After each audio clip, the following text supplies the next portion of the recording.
Divorce can be the biggest financial transaction of your adult life, especially if you've been married 10, 20, 25 years. So much to untangle. Hey everyone, I'm Josh, and this is the In Your Corner podcast from CBS News Philadelphia, where we're all about helping you take control, whether it's managing your money, spotting the latest scams, or just knowing your rights as a consumer. And a new year now for a lot of us probably means a new start. Maybe you're setting some new resolutions. And maybe for some of us, that might also apply to your marriage. January is sometimes known as Divorce Month. And it's because there is typically a significant surge in divorce filings after the start of the new year. Estimated that nearly 1/3 of all divorces, if not more, are initiated during this time. Here to talk about why and how to financially protect yourself is certified financial planner, founder of Forge Wealth Management in Malvern, and author of Superwoman Wealth, Regina McCann Hess. Hello. Thank Regina, you for having me. thanks for being here. You've done segments for years, I know, with Jim Donovan over in the studio, and so happy to pick up the baton here and have you over on the podcast. I'm so excited. Look, this is good stuff, and you're a certified financial planner here, but for the purposes of today's topic here, you're also a certified divorce financial analyst, right? Correct. Did I get that right? Yes. What the heck is that? I know everyone's always like, what is that? Okay, so divorce can be the biggest financial transaction of your adult life. So I am the person who goes in and helps you figure out what part of the assets may work for you on the other side of divorce. So while you're married, you're building your assets, right? Everything's on the kitchen table. You just keep putting more and more assets. And there's also debts, of course, because we live in real world, right? We add debt too. So the problem is when you get divorced, you have this big pile of assets, but now you have to split it. And a lot of times, even if it was a 50-50 divorce, you can't just split everything down the middle, nor should you. So you have to pick your assets that are going to work better for either couple or for either spouse in their situation moving forward. So I help the client and their divorce team, whether or not it's a mediator or a divorce attorney, determine which assets will work for them on the other side of the divorce. Well, I never thought about it that way in terms of being the biggest financial transaction of your life, potentially. Yeah. God forbid you got to go through it. Yeah. Yeah. Well, think about especially if you've been married 10, 20, 25 years, it's a lot of assets, a lot of money that has been accumulated over that time frame. And so much to untangle, right, which we'll get into. Yeah. But wait, I guess my bigger question, though, is what the heck is up with January? Why do we see such a spike in filings, at least, right? Not necessarily divorce finalizations, but filings, yes? Yeah. So I think there's a lot of people who think about it for a long time before they actually pull the trigger. And sometimes approaching the holidays, it increases the stress points. And no one's really going to pull this trigger right before the holidays because they don't want to upset the apple cart, and everybody's going to be upset with them at Hanukkah or Christmas or whatever holiday it is. Everyone's going to be upset if you're the person pulling that trigger right before the holiday. So a lot of people will just say, okay, I'm going to get through the holidays and then I'll make up my mind in January. Well, then they go through the holidays and all those stressors happen. And it comes to a boiling point and they're like, oh, yeah, check out, please. So January, let's file. My issues have been confirmed. We've tried to get through the holidays. Yes. Okay. Oh, interesting. Yeah. So it's the culmination of probably what has been a long time, and then the holidays are the final straw maybe for a lot of people. Yeah. Nobody really wakes up in January and says, I want a divorce. Sure. A lot of times they've been thinking about it, sometimes 6 months, sometimes several years before they finally pull the trigger. Yeah, no doubt. I mean, that's a tough decision for someone ultimately to come to. Well, it impacts so many people. Exactly. Yeah. And especially around the holidays. So, okay, you talk about, this huge process, this huge financial transaction. Where do you even begin? I tell them to get organized because one of the things is you feel like your life is getting ripped apart when you're going through a divorce. It is actually the second most traumatic life event that you can go through. So, if you can get yourself organized, it also brings back some power or control back into your life. It feels like you're not losing control of everything. So by organizing, I'm saying get copies of everything with a dollar on it. Your bank statements, your investment statements, your retirement statements, your insurance products, your debt, your mortgage, your car loans, your student loans, anything with a dollar, and especially your tax returns.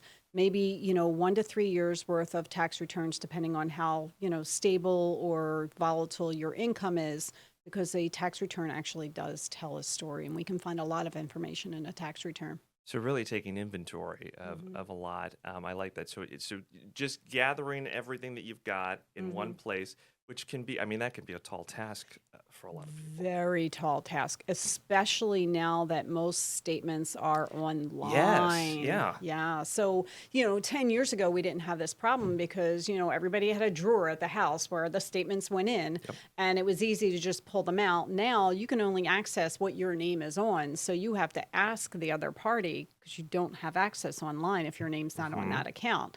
And that's where the tax return can come into handy because you have to, pretty much disclose stuff on a tax return. But yeah, that does make it difficult. The good thing is, in January, when people are thinking about this a little bit more seriously, you're getting all those year-end tax forms, you're getting all those year-end statements, and they are great because that's the whole year worth of information. So things are actually physically coming in the mail, not 100%. But more so than normally during the year, you're getting actual mail. So that does help.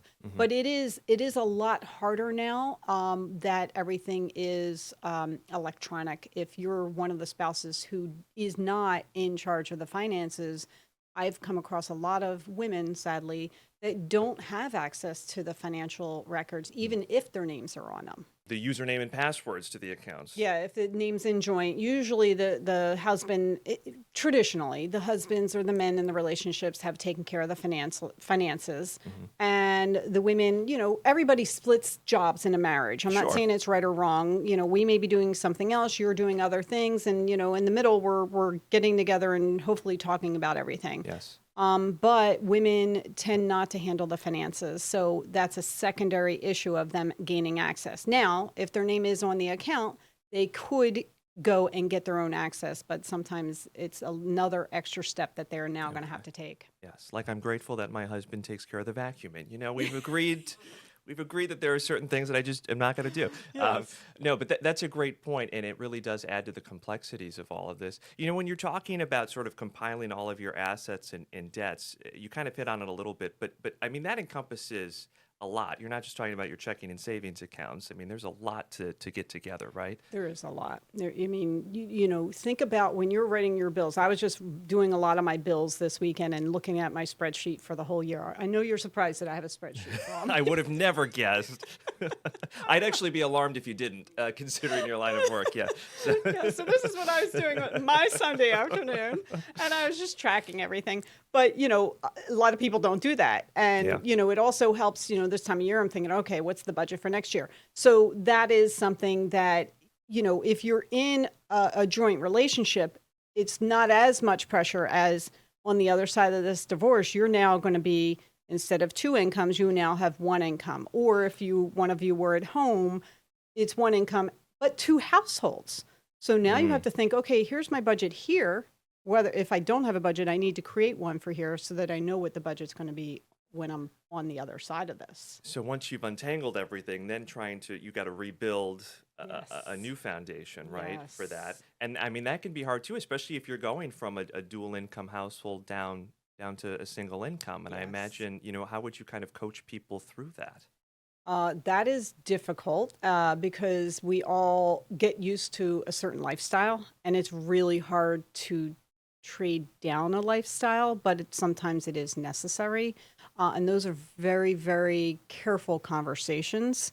And sometimes the easiest places are to maybe cut the cable, but get the internet with some of the streaming. Sure. But, like little things like that, cut your online expenses, cut your coffee out at this. Don't I tell me know, I Regina, the know, I know. coffee. Well, I can always pick on coffee because I don't drink it. So Okay. for anybody, you can pick That on would me. be a lot harder for me. Yes, Yeah. yes, I Yeah. know. I mean, and honestly, though, that's good, just practical advice, anyways, throughout the year, anyways. Always taking inventory of where you can trim, where you can cut, where you're, kind of wasting and throwing away some stuff. But I've had this conversation on several podcasts now, just in general about budgeting and finances. We joked about the spreadsheet, but like, man, oh man, if you have a handle already, kind of month to month, year to year, that aspect of your life anyways, that's a huge thing to kind of clear off the table then if you are in a position like this, because you've already got something Right. to kind of work off of. Right. And it goes a long way to at least helping you get a better picture of where you're at anyways. That's true, but I will tell you one of my favorite stories is about a woman who came to me, and I worked with her through her divorce. She was a very high-level healthcare manager type person, but she didn't. This was the opposite situation. She didn't take care of the finances. Her husband did. She hadn't touched a checkbook in probably 15, 20 years. It was an almost 30-year marriage. She never did the bills, didn't even know where the checkbook was. So I just had to educate her, re-educate her. She's a smart woman. She just hadn't done it in all that time. Fast forward, it's been probably about almost 10 years, probably about 8 years since she's been divorced. She now comes to our meetings with her own spreadsheets. Oh, really? Yeah. So, okay. so it's like, even if you haven't been doing it, so she's my poster child now, right? Even if you haven't been doing it, doesn't mean you can't learn Sure. to do it. And you just have to take little bites, little steps, and just build the momentum Yes. forward so that you get a little bit more comfortable. Because every time you get a little bit more comfortable, it's a win.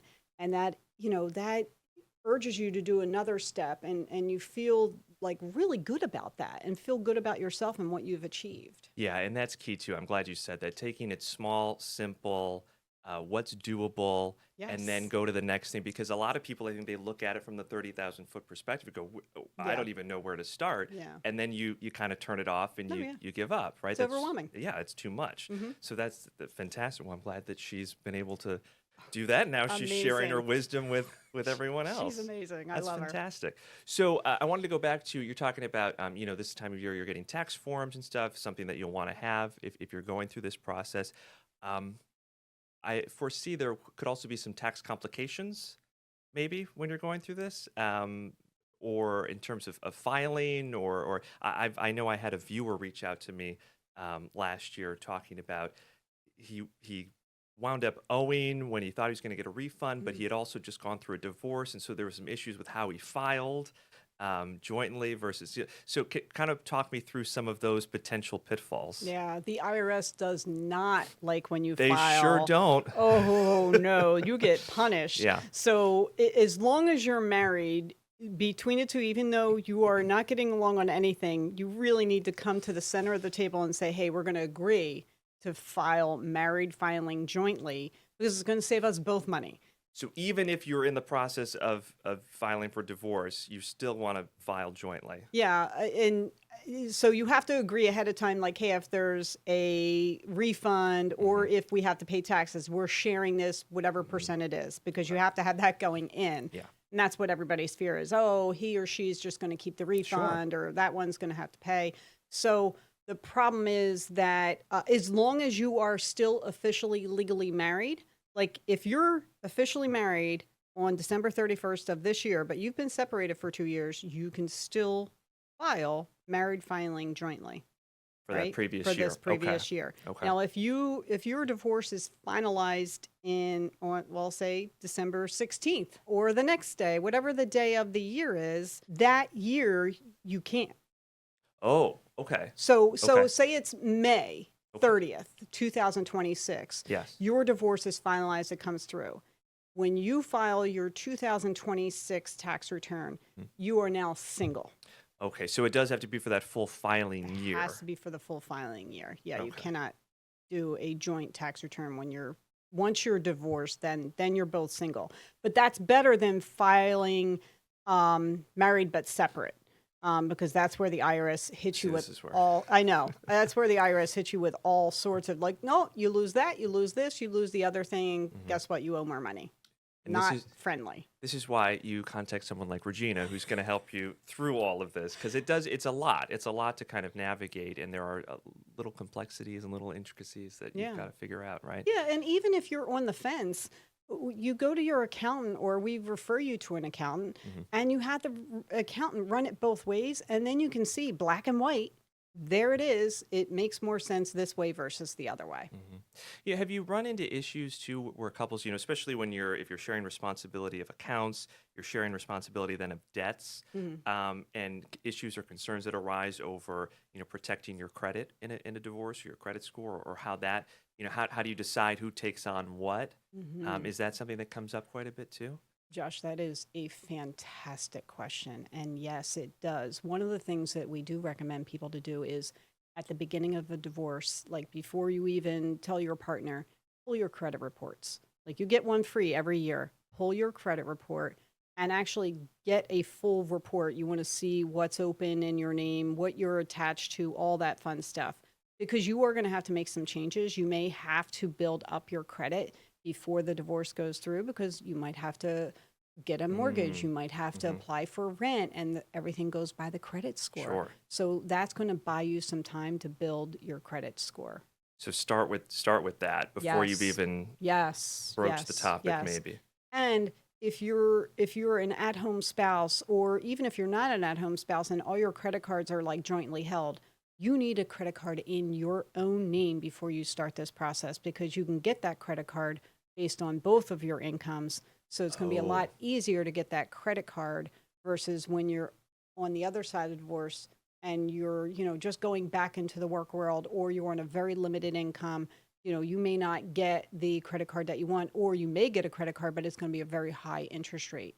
So you want to, and also shop your credit cards, because some of these rates are insane. They're ridiculous. Yes, that's a whole nother podcast. Well, I agree. We could go for another hour just on that. Yeah. Okay, so that's good. So leverage kind of your financial situation prior to filing when you can. Yeah. But then also know too, if you're sharing those accounts, you don't want to be held liable maybe for your partner's actions if they stop paying on a debt, right? And your name is still on. Those are all kinds of things you've got to think about, right? Yeah. So you do have to pay attention to that happening. I thankfully haven't seen that happen too much. I mean, it happens, I'm sure, but thankfully people are still like, hey, we got to be able to function on the other side of this divorce. We don't want to sabotage ourselves by not paying our credit off. But there are also situations, divorces are very expensive. And, that also sometimes hurts people credit, because, they have to put the legal fees on their credit card. They're just jumping up. You can go into debt trying to find. You can go into debt. I mean, it's very expensive. So that is another space where you have to pay very close attention to what you're spending on the divorce. And that's where my price of peace comes in. When I talk to people, if you're like almost at the goal line and you just have to like negotiate one or two things, like what is that price of peace? Is it worth spending $10,000 more on legal fees? Or just saying, you know what, that's okay, you can have that. Like, let's just be done and not pay people more money. The price of peace. I like that. Yeah. But I mean, it makes sense, right? Yes. Look, it's a heavy topic, a serious topic, but I like that we can at least talk about some of the practical steps that you can take, because there's a lot at stake. There's a lot at stake, and when you're dealing with money in such an emotional situation, right? Money is already kind of emotional anyway. So if you can approach it with as much logic and practicality as you can through an emotional situation, the better off you're going to be, right? In the long run. Absolutely. Well, look, thank you so much. Again, there's a lot to, we've only scratched the surface, I know, but I think this could be really helpful for a lot of people, unfortunately, who may be going through this year. So. Yeah, I'm glad to be here. I'm glad to help. Certified financial planner, founder of Forge Wealth Management in Malvern, and author of Superwoman Wealth, Regina McCann Hess. Thank you. I get it all? Yes. Okay. Yes. Thanks for coming on the podcast. Appreciate it.